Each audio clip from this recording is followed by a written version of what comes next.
Ils ont fait rire, pleurer, rêver des millions de Français. Et pourtant, derrière les projecteurs, leur vie était bien plus sombre. Voici 7 acteurs français, autrefois célèbres, qui sont morts dans l'oubli et la pauvreté. Jean-Pierre Mocky, réalisateur et acteur prolifique, né le 6 juillet 1933, Jean-Pierre Mocky a tourné plus de 60 films. Mais dans ces dernières années, il vivait presque sans moyens, logeant dans un petit appartement parisien, endetté et oublié par le grand public. Il est décédé le 8 août 2019. Pierre Clémenti, né le 28 septembre 1942. Pierre Clémenti était une icône du cinéma d'auteur dans les années 70. Il a sombré dans l'excès et l'isolement.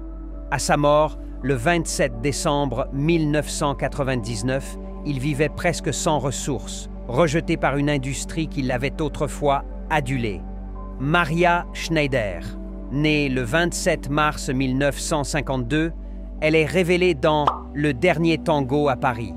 Ce rôle controversé brise sa carrière.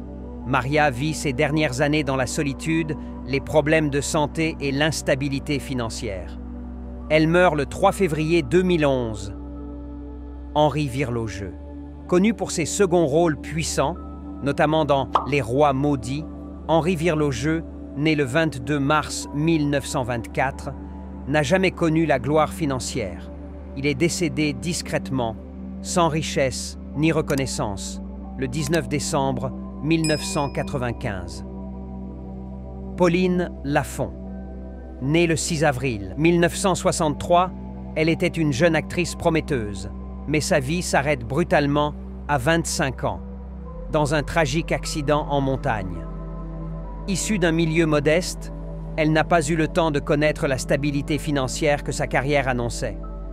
Elle meurt le 11 août 1988.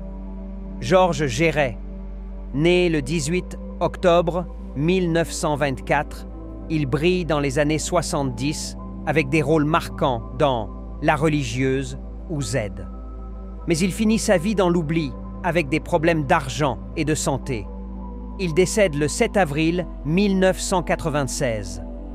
Robert Le Vigan, ancien acteur célèbre des années 30, né le 7 janvier 1900, Robert Le Vigan est condamné pour collaboration après la Seconde Guerre mondiale. Banni du cinéma, il s'exile en Argentine, où il meurt dans la misère le 12 octobre 1972. Ces acteurs ont marqué l'histoire du cinéma français, mais leur destin tragique nous rappelle une chose: la gloire est éphémère, et derrière les sourires de l'écran, il y a parfois des vies brisées.